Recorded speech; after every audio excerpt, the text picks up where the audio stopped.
One of the longest win streaks in the UFC featherweight division right now belongs to a man that may just be one of the more underrated names, not only in the 145-pound weight class, but in the entire UFC as a whole, and that name is Steve Garcia, the Mean Machine. And in his first opportunity at the top of the bill as the headliner, the main eventer, Steve Garcia made good on his momentum. He extended his win streak now to 7 in a row, and he did so with a first-round TKO finish over David Onama. He holds his top 15 spot in the ranking, currently at number 12. Come Tuesday morning, yes, he fought behind him against the number 13 ranked Onama, but I believe that he should move up just a couple of spots, and I already have a great name in mind for what his next fight could be. Steve Garcia should now be on everyone's radar. And not only is it a 7-fight win streak, but 6 of the 7 have come by way of knockout, and he has not tasted defeat since June 12th of 2022. So the win streak began on October 29th of that same year against Chase Hooper, and he hasn't looked back since. He was able to finally crack into the top 15 after getting a decision win, the only decision of this win streak over Calvin Kattar back in the summertime. And now at 33 years old, right in his prime, I think it's fair to say that he deserves a big step up next, and I believe that he is 2 wins away from getting a championship opportunity in this division, regardless of who the champion holder is at that time. I mean, let's be honest here. If you look at this UFC Vegas 110 main event against David Onama, what did Steve Garcia do wrong? I don't think anything. This was as close to a perfect performance as you could have had if you were Steve Garcia, to come out with minimal damage in a fight that leading into had a war and banger written all over it. Instead comes out unscathed with a beautiful first round knockout to his name over a top 15 opponent. And fight by fight, yes, it's pretty consistent in which the way that he carries himself into the fights and pursues the finish victories and just the victory in general with his stand-up work, but he is a very polished technical striker that can pounce for the kill when he sees the opportunity, but he's not going to overdo it. He's not going to put himself in danger to pursue that finish, and that is a skill set that he is continuing to master over the course of the last 3 years and over this 7-fight win streak, and now carries a ton of momentum and hype with him into the new year of 2026. And he has fought 2 times in each of the last 3 years, 2 times in 2025, both wins, 2 times in 2024, both wins, 2 times in 2023, both wins. You get the gist. And now heading into 2026, if it is another 2-fight year for Steve Garcia with 2 more victories to his name, he will be undeniable. And who is that next marquee matchup for Steve Garcia that I alluded to a couple of minutes ago? It is none other, in my opinion, than the 6th ranked Arnold Allen, a top 10 opponent for Steve Garcia to truly test himself amongst the elite level contenders in this featherweight division. Arnold Allen coming off of a year where he did not fight. We have not seen him step into the octagon since July of 2024, but the last time that we did see him in the cage, it was a victory over Giga Chikadze. He's won 3 of his last 5 bouts, and those 2 losses come against Movsar Evloev, who is still undefeated, and Max Holloway, the former featherweight champion and great turned lightweight BMF title holder. That has another 5-round main event written all over it, or a featured bout on a big pay-per-view card in 2026. Or maybe I should get used to calling them premium live events like the WWE does, because the pay-per-view model is done starting next year. But you get the point. This is a big-time matchup with high stakes, and it's 2 gentlemen that are in their fighting primes. And for Allen, he has been fighting the upper echelon for longer than Steve Garcia, who is just now entering that conversation. So it is still a very big jump for Garcia in terms of a ranking, of course, someone 6 spots ahead of him, but also in terms of the competition comparison. Because while Steve Garcia now holds victories over 2 top 15 fighters, Calvin Kattar and David Onama, Arnold Allen, dating back to 2021, has had 6 consecutive fights against ranked opponents at the time in which he fought them at 145 pounds. Sadiq Youssef, Dan Hooker, Calvin Kattar, Max Holloway, Movsar Evloev, and the most recent victory for him, Giga Chikadze. From an X's and O's and stylistic perspective, it is still a very fan-friendly fight as well in terms of the action that we will get to see in the octagon, and it will allow both fighters to solidify themselves as true elite level contenders in this division, and whoever the winner would be between Allen and Garcia would be 1 win away from a title shot at that point in time. So do you agree with me? Do you want to see Arnold Allen return to take on Steve Garcia, who has all kinds of momentum right now, or do you have someone else in mind for the Mean Machine Garcia? Let me know down in the comments below. And now we move to the co-main event. And oh boy, the heavyweight division, it just continues to be in shambles. Now, to be fair, the result of this actually took us out of shambles, but to get to the finish, we were in shambles, because the fight that only lasted 3 minutes and 59 seconds went as follows. Ante Delija pokes Waldo Cortez Acosta in the eye. Ante D'Elia finishes Waldo Cortez Acosta with a TKO on the feet. Psych, the referee never waved the fight off and instead gave time to Waldo Cortez Acosta to recover from the eye poke instead. After probably over 5 minutes, which is the typical break in action for groin strikes and eye pokes, see last week between Tom Aspinall and Ciryl Gane, the fight would restart and then Waldo Cortez Acosta would knock out Ante D'Elia. Step stop, step stop, step stop. And oh, my fellow Ante D'Elia bettors, are we absolutely wallowing in our sorrows on this Sunday morning? Because we thought that we had a great first round knockout victory. Ante D'Elia moving to 2-0 in the UFC heavyweight division, a former PFL champion, a teammate of Tom Aspinall, a fresh face for this weight class that desperately needs them. And of course, money in our pockets as the minus 125 or better odds bettors. But instead, no, we have the rug swept out from under our feet and we lose our bet due to a fight getting stopped, firstly from a TKO victory, then stopped due to an eye poke, and then we were like, well, maybe it'll just be a no contest and we get our money voided, and instead the fight restarts and then Ante D'Elia gets knocked out nearly unconscious. This was an absolutely all-time bad beat from a betting perspective that I have had in my time betting on the UFC and mixed martial arts as a whole, and it just continues to solidify that MMA is the hardest sport to bet on. Now, drama aside, this was absolutely the biggest win of Waldo Cortez Acosta's UFC career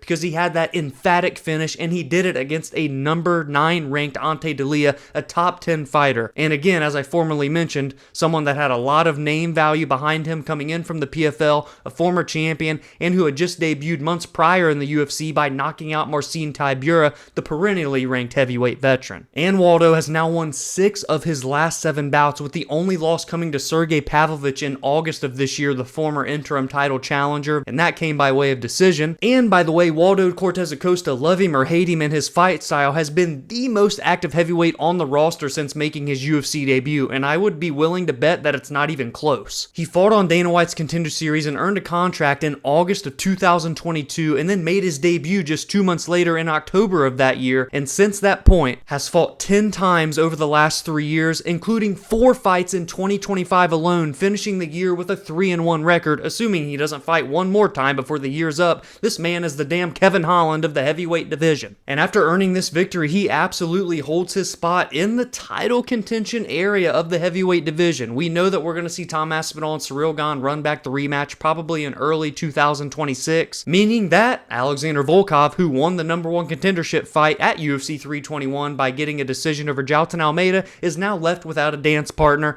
Insert Waldo Cortez Acosta, who even on this night got to shake hands with Volkov in the aftermath of the hoopla, and I think that is the next fight to make for both of these guys. The number 2 ranked Volkov, the number 6 ranked Cortez Acosta. Make that a number 1 contender fight. I'm sorry, Volkov, but that's just the way the cookie crumbled thanks to the eye poke last week. But again, much like the main event discussion and what's next for Steve Garcia, do you agree with me on this circumstance for Waldo Cortez Acosta? Do you want to see him take on Alexander Volkov in a number 1 contendership spot next, or do you have someone else in mind? Let me know down below. And there's one more fight that I want to touch on in terms of a storyline perspective and what's next moving forward, and then we'll touch on some of the other notable finish victories on the card as well. And we have to go to the bantamweight division, where we saw the number 3 ranked Ketlen Vieira taking on the 4th ranked Norma Dumont, somehow buried on the prelims of an Apex fight card, yet had number 1 contendership stakes on the line. And in this fight, we saw Norma Dumont come out the victor with her 6th consecutive win in a row now over Ketlen Vieira. She is the number 1 contender in this women's bantamweight division, if you ask me. And honestly, it's not even close. The only other person that is a number 1 contender is someone that isn't even on the damn active roster right now, and her name's Amanda Nunes. You've maybe heard of her, the greatest female fighter of all time. And for that reason alone, that could mean that Norma Dumont may just have to fight one more time, and she was prepared for that specific circumstance and called out Juliana Pena, the former champion, in the aftermath of this victory over Ketlen Vieira. So yes, that fight does of course make sense, but if you're Norma, you still have to throw your name in the hat to be the number 1 contender for Kayla Harrison's throne, because it's not a given that Amanda Nunes is going to come out of retirement to fight,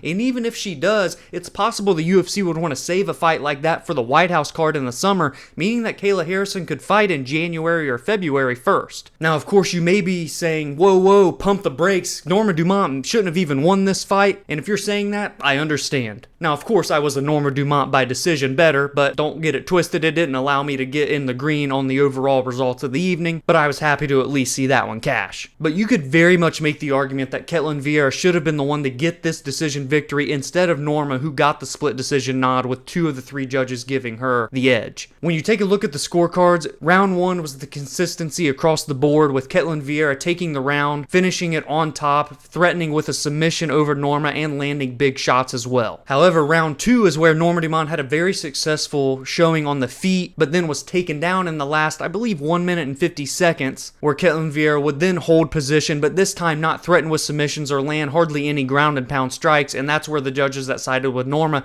gave her the nod because she had the more successful damaging round when the fight was taking place in the stand-up realm. And then in round 3, it was the most decisive round for Norma Dumont because it was all taking place on the feet, and Norma picked apart Ketlen Vieira and landed some pretty decent shots throughout the 5 minutes. So it really did come down to the second round and whether you decided to go with the control time and takedown of Ketlen at the end of the round or the striking that Norma Dumont was showing in the first 2.5+ minutes of the second. Regardless, I don't think that you can call this fight a robbery. It's maybe a little bit closer than some other close fights, but I wouldn't go as far to saying that this one is. So I guess it's now just a waiting game for Norma Dumont. Will Kayla Harrison want to fight one more time before the Amanda Nunes fight, assuming that that's even in the cards, because we've heard virtually nothing about her return ever since the face-off that took place back in June at UFC 316 after Kayla dethroned Juliana Pena. And for a parity standpoint, it's probably a good thing for Kayla Harrison that Ketlen Vieira didn't win this title because Kayla just beat Ketlen at the end of 2024 and it wasn't really time for that rematch to take place. Whereas the fight with Norma Dumont is a fresh matchup, Norma on a 6-fight win streak, Kayla Harrison undefeated in the UFC thus far and a newly crowned champion. It is the fight that makes the most sense.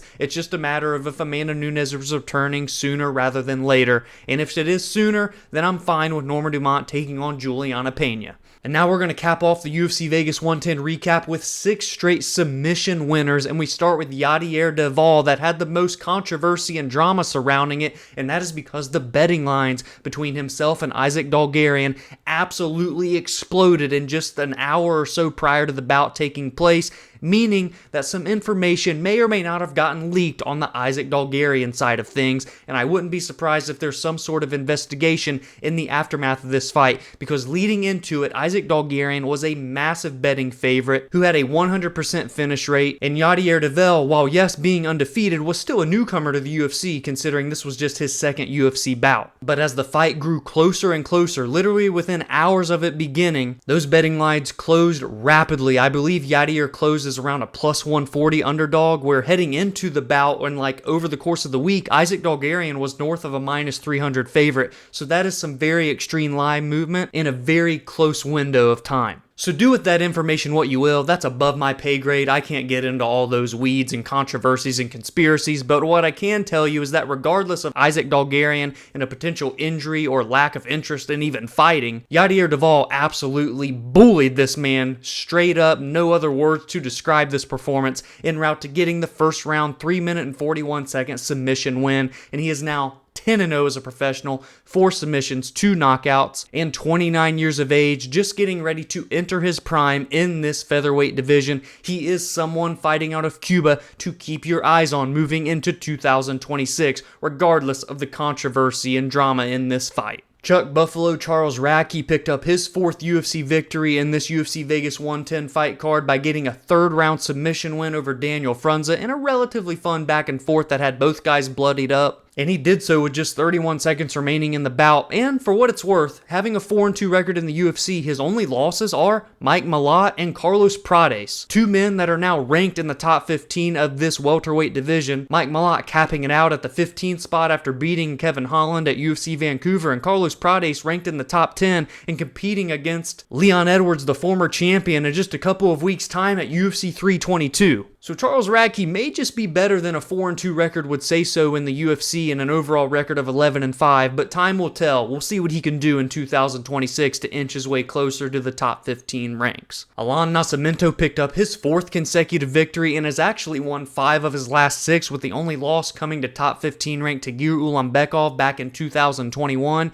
and this time it was a short notice replacement fight as he welcomed on Cody Durden, who accepted on 10 days notice. And after a very fun 8 minutes and 13 seconds of action where these two were going toe-to-toe, tit-for-tat in the striking realm, both landing big shots. Alan Nascimento would wobble Cody Durden on the feet and lock in the Anaconda choke submission victory, the 15th submission win of his career, and in total has finished 17 of his 22 victories. He's 34 years old, right on the edge of those prime years, and I think now should be fighting a top 15 flyweight next. Maybe even climbing as high as someone like a 10th ranked Tim Elliott. Billy Elikana picked up his second consecutive victory since dropping his UFC debut to Bogdan Guskov in January of this year, so active year for the UFC newcomer. And after his relatively lackluster first UFC victory against Ibo Aslan back in the summertime, this one was not boring whatsoever, as he would finish Kevin Christian, the 6'7" giant, off of the Dana White Contender Series season, and he did so in 3 minutes and 33 seconds after damaging him badly on the feet, knocking him down, and pulling off the rear naked choke submission victory to improve to 9-2 overall. Has finished 5 of those 9 and is 30 years old, right in those prime years,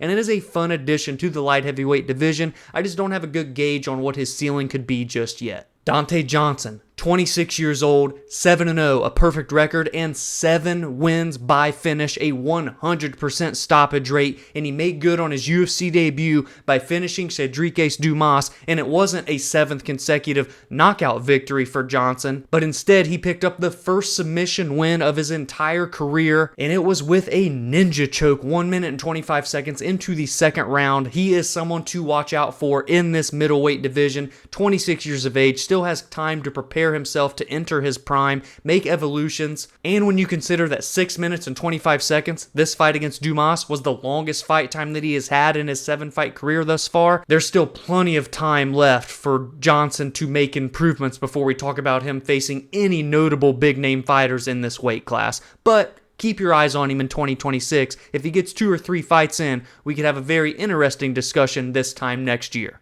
And lastly, the problem child, Talita Alencar, picked up her 3rd UFC victory, so she is now 3-1 in the UFC octagon, and this time it was a finish, the first of her UFC career, and she did so with a 3rd round submission over Ariane Carnelosi. She is now 7-1-1, the problem being that she is 35 years old, so she's past those prime years, but yet isn't even in the top 15 of the strawweight division. So again, similar to Billy Elikana, while yes, having a solid record in the UFC thus far, I don't quite have an idea on how high or low her ceiling is. So that is it for the UFC Vegas 110 recap, and I want to get all of your thoughts and your biggest takeaways on this card down in the comments below. If you enjoyed this recap, please be sure to drop a like and subscribe to the channel if you are new, because we are on the road to reaching 1,000 subscribers, and the goal is to do so before the end of the year. So we are in the final stretch, the final 2 months, and at this current point when I'm recording this recap, we are 81 subscribers away in 60 days, and I believe that we can do it. And not only do I recap the most meaningful results every week, but heading into each card, I preview and break down the biggest fights and storylines, and I give my thoughts and opinions on MMA news and fight announcements. You can also join the discussion on social media at Verbal Spar MMA on X, Instagram, and TikTok, as well as like the Facebook page Verbal Sparring MMA, and you can follow on your favorite audio listening platforms such as Spotify and Apple, where every Monday and Friday podcast episodes release there. Have a great week, and I will see you all in the next video.